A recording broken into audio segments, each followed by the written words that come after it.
الكريم اما بعد فاعوذ بالله من الشيطان الرجيم بسم الله الرحمن الرحيم الذين مكناهم في الارض اقاموا الصلاة وآتوا الزكاة وامروا بالمعروف ونهوا عن المنكر وللہ عاقبۃ الامور صدق اللہ العظیم وصدق رسولہ النبی الکریم الامین۔ عزیز طلباء اور معزز اساتذہ اکرام حاضرین، مجھ سے پہلے ہمارے اس ادارے کے علماء نے استحکام پاکستان کے حوالے سے بڑی پرمغز اور بڑی اچھی گفتگو کی ہے۔ اگر یہ پاکستان ہے تو ہم ہیں، ملک ہے تو ہم ہیں، تو اب اس ملک کے استحکام کے ذمہ دار ہم ہیں یا ہمارے حکمران ہیں؟ رب کائنات نے کسی ریاست کے استحکام کا ایک رستہ ہمیں بتایا، وہ کیا تھا؟ الذین ان مکناہم فی الارض، کہ وہ لوگ جنہیں رب کائنات فرماتے ہیں کہ ہم انہیں حکومت عطا کرتے ہیں، ہم انہیں حکومت عطا کرتے ہیں، تو اقاموا الصلاۃ وآتوا الزکاۃ وامروا بالمعروف۔ جب ہم انہیں حکومت دیتے ہیں، کسی ریاست کا بادشاہ بناتے ہیں، اب ان کی ذمہ داری یہ ہے کہ وہ کیا کریں؟ اقاموا الصلاۃ، نماز کا نظام قائم کریں، وآتوا الزکاۃ، زکوٰۃ کا نظام قائم کریں، وامروا بالمعروف، نیکی کا حکم دیں، ونہوا عن المنکر، برائی سے روکیں، وللہ عاقبۃ الامور، فرمایا سارے کاموں کا انجام آخرکار اللہ کے ہاتھ میں ہے۔ عزیز طلباء، اگر ہم جو نظریہ ہمیں اسلام نے دیا، جو فکر ہمیں نبی کریم صلی اللہ علیہ وسلم نے دی،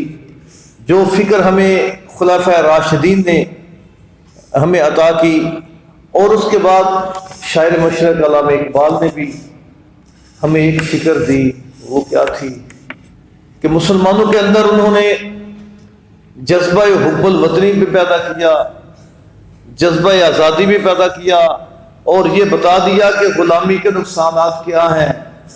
اور آزادی کی بہاریں کیا ہیں۔ اور علامہ اقبال نے ہمیں جذبہ حب الوطنی کے ساتھ جذبہ آزادی بھی دیا، اور سب سے بڑھ کر عشق مصطفیٰ صلی اللہ علیہ وسلم کو کسی ملک کے استحکام، کسی نظام کے استحکام کا جو اصل ثواب ہے، وہ ذریعہ نبی کریم صلی اللہ علیہ وسلم کی محبت کو انہوں نے دیا۔ اس لیے عزیز طلباء، ہمارا ملک جو ہے پاکستان، اس کا استحکام یقیناً عالم اسلام کا استحکام ہے۔ اس ملک کی ترقی عالم اسلام کی ترقی ہے۔ کیوں؟ کہ جتنے بھی دنیا میں مسلمان ممالک ہیں، ان ملکوں میں یہ ایک واحد ملک ہے جو اسلام کے نام پر قائم ہوا ہے۔ جب اسلام کے نام پر قائم ہوا ہے تو اب اس کے استحکام کی اور اس ملک کی مضبوطی کا اگر ہم یہ سمجھیں کہ سب سے بڑا ستون کیا ہے، وہ صرف اور صرف نظام مصطفیٰ صلی اللہ علیہ وسلم۔ اگر اس ملک میں بھی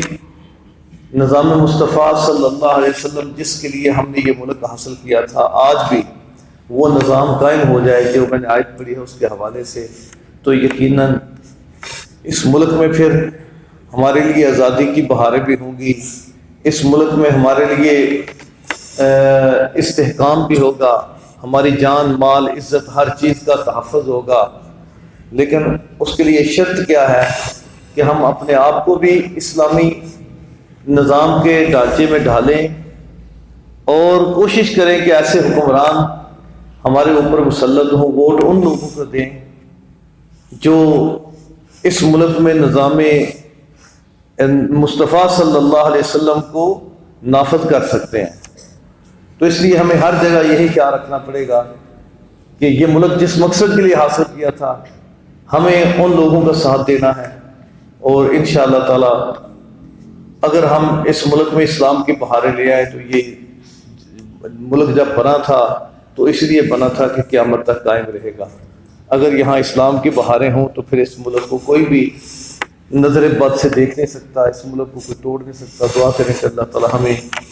اس ملک کے تحفظ کے لیے اور اس ملک کی استحکام کے لیے ہر وقت اللہ تعالی ہمیں کوشش کرنے کی توفیق عطا فرمائے۔